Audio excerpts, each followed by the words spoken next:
Hola chicos, vamos a continuar con la misma metodología de trabajo de este tiempo especial y vamos a desarrollar algunos conceptos básicos de la unidad 3. Ustedes tienen en el campus virtual un abstract de un texto donde van a encontrar los contenidos que vamos a desarrollar en forma breve en esta clase y que vamos a ampliar en la clase por Zoom en el día previsto para la clase interactiva. Decíamos que en esta batalla entre lo acusatorio y lo inquisitivo, este bagaje de prácticas inquisitivas que todavía arrastran los sistemas de justicia, aún los sistemas de justicia reformados, genera esto que se vive como un verdadero duelo, que es el duelo de las prácticas. No es suficiente con cambiar un sistema de justicia desde la ley, instaurar legalmente un modelo acusatorio, es necesario modificar las prácticas forenses que nos acompañaron durante tanto tiempo. Por eso esta imagen de la cultura y de la contracultura adversarial, porque en realidad nuestra raíz cultural, por todo esto que veíamos en las unidades anteriores, esta herencia inquisitiva de la colonia española, esta histórica cadena de desencuentros que ha tenido nuestro sistema constitucional en relación a nuestros sistemas procesales, todavía siguen siendo una mochila que no podemos abandonar. En las prácticas, en este duelo de las prácticas, aparece fuertemente la necesidad de instaurar un modelo acusatorio real. Y ese modelo acusatorio real no podrá instaurarse si no se producen cambios profundos en las prácticas, básicamente en el corazón de la matriz inquisitiva que es la escritura. ¿Qué hace el modelo acusatorio? Reemplaza a la escritura por la oralidad. La escritura, como veíamos en el juego de las diferencias de la unidad 2, era el modo de transmisión de la información en los modelos mixtos y también en los modelos acusatorios de primera generación que todavía mantienen una gran parte de escritura en el diseño de su estructura procesal. En un modelo acusatorio, la oralidad, la audiencia, se instala como metodología de trabajo. Básicamente, cada vez que alguien quiere pedir algo a un juez, tiene que pedir una audiencia. Hoy día tenemos audiencias, y la audiencia hoy es un trámite plagado de ficciones. Por ejemplo, cuando ustedes terminen sus estudios de abogados, probablemente aquellos que van a litigar en un sistema mixto puedan acompañar a un imputado a una declaración de imputado. El escenario, y van a decir audiencia, declaración de imputado. Van a ir a un escenario similar al que les proponemos en esta imagen, un poquito caótica, ¿no? Pero esto es lo que se puede ver en un juzgado hoy. Juzgados abarrotados de expedientes, trámites plagados de ficciones. Lo importante es construir un expediente. Lo importante es realizar las audiencias, entre comillas, en las formas que están legalmente previstas para que el acta que registra la audiencia quede completo. Por ejemplo, en la declaración de imputado es la presencia necesaria del juez y se consigna la presencia necesaria del juez. Y como la presencia necesaria del juez también es para la audiencia de la declaración testimonial, para la audiencia de debate, entonces como que el juez pudiera estar en todas partes y está en todas las audiencias, pero en realidad está en las audiencias en las que físicamente está el juez. Entonces esto genera enormes dificultades que pasan por la delegación de funciones, que pasan por la cultura del trámite que hoy está instalada en los tribunales. Tribunales abarrotados de expedientes, y esto mismo ocurrió o se traspasa a los modelos acusatorios burocratizados, estos modelos de primera generación, donde la escritura sigue siendo la matriz y las mismas ficciones se van instalando en estos cuasi modelos acusatorios. Hoy día nuestra vida gira en torno de estas audiencias que se registran en expedientes, en actas que nos dicen muy poco de lo que la realidad podría decirnos. El proceso por audiencias es algo completamente distinto.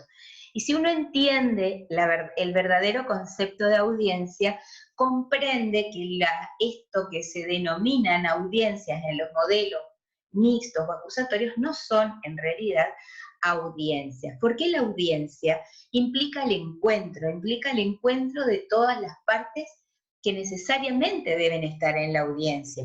El encuentro del juez, el encuentro del requirente, del requerido, eventualmente la presencia del imputado, de la víctima, y esto hace que nos encontremos en escenarios reales, en escenarios más transparentes, en escenarios en los que pueden operar todos los principios del sistema acusatorio. En ese valioso artículo 2 del Código Procesal Penal Federal, que establece la necesidad de que los principios del sistema acusatorio se den en todos los momentos del proceso. Y esto solo puede darse en el marco de una audiencia oral.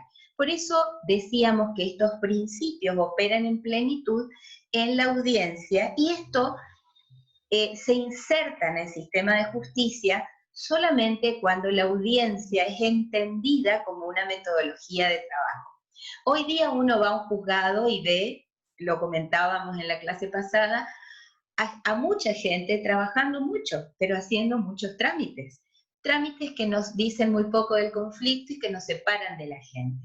En cambio, en una audiencia que supone el encuentro de las partes, la información que puede llegar al juzgador, que es quien va a tener que tomar las decisiones, va a ser de mucho mejor calidad, pero además esto nos va a ubicar en escenarios mucho más transparentes, porque las audiencias son orales y públicas. ¿Qué implica entonces en realidad tener un proceso por audiencia? Decimos que existe un proceso por audiencia de manera muy sencilla, podríamos graficarlo simplemente diciendo que es un proceso en el cual todas y cada una de las decisiones que va a tomar el juez las debe tomar exclusivamente en base a la información que las partes le aportan en la audiencia. Pero en una audiencia real, en una audiencia oral, pública y contradictoria, donde se expresen y se transparenten las peticiones de las partes, los argumentos y la decisión del juez. Esta audiencia, instaurada como metodología de trabajo, produce un impacto muy fuerte en todo el proceso, pero impacta fundamentalmente, que es la gran deuda de los sistemas acusatorios de primera generación, impacta en la investigación, porque la desformaliza. Hoy día existe como una falsa creencia de que se va a colectar o producir prueba durante la etapa de investigación o instrucción. Y esto no es así. Decíamos claramente que durante la etapa de investigación se colectan evidencias que sirven de base a las teorías del caso que construyan las partes. Pero no son pruebas, porque la prueba solo se produce en el marco del juicio oral. Esto hace que la investigación se desformalice. Igualmente quedan registros y vamos a ver cómo se registran, cómo se conservan esas evidencias, los protocolos de cadena de custodia, pero esto tiene un valor muy clarito, un valor de evidencias. Evidencias que van a permitir a las partes tomar decisiones, construir sus teorías del caso, tomar decisiones estratégicas, eventualmente formular la acusación, controlar la acusación, ofrecer las pruebas del juicio y producirlas en el marco del juicio oral. La audiencia tiene funciones muy claras, porque además esta función de transparencia hace a el principio republicano del resguardo de la publicidad. La información que se produce en una audiencia es de mucho mayor calidad de la que se puede producir en el marco de un sistema escrito, porque vamos a ver cómo interactúan las partes y el requirente, que es quien pide la audiencia, va a producir información, le va a aportar información al juez ante la mirada atenta del requerido. Esto es lo que va a permitir la confrontación, la contradicción. Esta interacción de las partes hace que la información sea de mejor calidad. Por lo tanto, si el juez tiene información de mejor calidad, está en condiciones de tomar decisiones de mejor calidad en sus decisiones. Y además, la audiencia genera un entorno en el que las partes pueden ejercer razonablemente sus derechos durante todo el curso del proceso y no se reserva esta valiosa herramienta de la audiencia solo para un momento que es el juicio oral, que fue la gran promesa del sistema mixto. Pero decíamos que tiene un valor trascendente, resguardar la publicidad de las decisiones judiciales, decisiones que en un sistema de justicia criminal democrático deben ser transparentes y comprensibles para los ciudadanos. La extensión de la audiencia dependerá del tipo de audiencia. La audiencia se instala como metodología de trabajo y la audiencia se va a producir en todas las etapas del proceso. Entonces, hay audiencias en las que pueden terminarse, audiencias que se pueden terminar en un tiempo muy acotado. Por ejemplo, podría señalarse una audiencia de formalización de la imputación. Y si luego de esa audiencia, dentro del marco del sistema federal, nadie más tiene que pedir nada, en ese tramo, esa audiencia, que vamos a ver en profundidad en la unidad de defensa, es una audiencia atípica, porque el juez no tiene que decidir nada, simplemente se da la intimación, la información al imputado, el fiscal realiza esa información al imputado de los hechos, de las evidencias y de la calificación legal. Pero esa audiencia tiene además la característica de ser audiencia multifunción, es decir, que a esa formalización se puede adicionar luego un pedido de medida cautelar que pueda requerir el fiscal y se genera un debate en torno a este punto. Puede plantear también la defensa una salida alternativa y se genera un debate en relación a este punto. Concluye la audiencia con la decisión del juez porque en ese tramo sí ya hay alguna cuestión para que el juez tome en consideración. De manera que las audiencias, la duración o la extensión de las audiencias dependerá de las finalidades que se den y de esta particularidad que tiene la audiencia de ser multifunción. Hay audiencias que van a demorar quizás un tiempo mayor, por ejemplo, la audiencia de juicio, donde sí ya se va a producir la prueba para determinar la responsabilidad o no del imputado. La oralidad permite establecer un sistema de audiencias. La oralidad es la expresión más natural, la palabra hablada es la expresión más natural del pensamiento humano.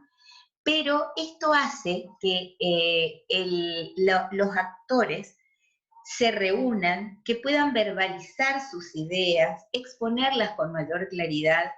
Cuando uno tiene que expresar oralmente una idea, lo hace de manera más sencilla que si tiene que hacerla por escrito.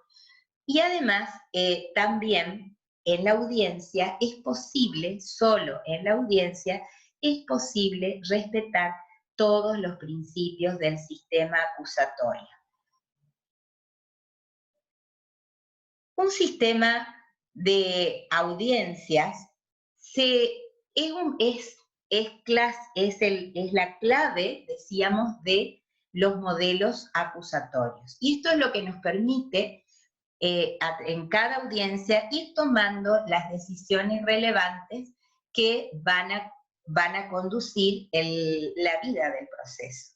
Podrá ser en el sentido de proseguir el proceso, de finalizarlo, de suspenderlo, pero en cada tramo, cada petición que se formula a un juez debe ser resuelta en una audiencia.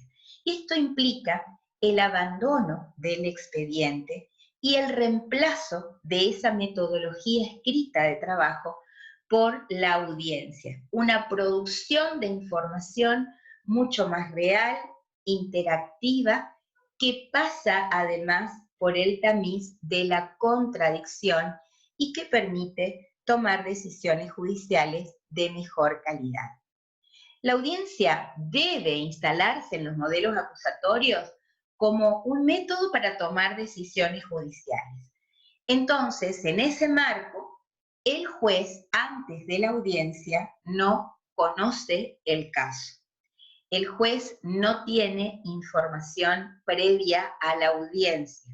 El juez sabe que va a conducir una audiencia de flagrancia, pero no sabe los detalles del caso porque el caso y la información del caso solo la tienen las partes. Y esto opera en resguardo del principio de la imparcialidad que habíamos estudiado y que reiteramos tantas veces como un eje central del modelo acusatorio. Quien solicita la audiencia desde el rol de requirente será quien va a tener que entregar al juez en primer lugar la información relevante y necesaria para convencer al juez de que su posición es la correcta. Y esta entrega de información la va a hacer, decíamos antes, la mirada atenta de la otra parte, que va a escuchar y que luego va a aportar su propia información y podrá generarse entre ambas la contradicción. Esta información que recibe el juez es la base para construir su decisión. Es la única base, porque ya no tiene un expediente. Esto permite que todo el proceso sea oral, público, y por lo tanto esta publicidad permite la transparencia que requieren los procesos dentro de los sistemas de justicia en los estados democráticos. Decíamos entonces que dentro de estas funciones de la audiencia, las partes van a tener la misión de producir información de la mejor calidad posible, porque esta información pasa por el tamiz de la contradicción y de la interacción de las partes para que el juez pueda tener una información de buena calidad y en consecuencia tomar una decisión de mejor calidad. Generar este entorno, decíamos, en el que las partes pueden ejercer razonablemente sus derechos con una misión muy importante del juez en su rol de conductor de la audiencia para que todos los derechos sean respetados en el marco de cada una de las audiencias y puedan operar en plenitud los principios del sistema acusatorio. Finalmente, la función de la audiencia dentro de este esquema democrático, la gran función de la publicidad, resguardar la publicidad de las decisiones que se toman en el sistema de justicia criminal.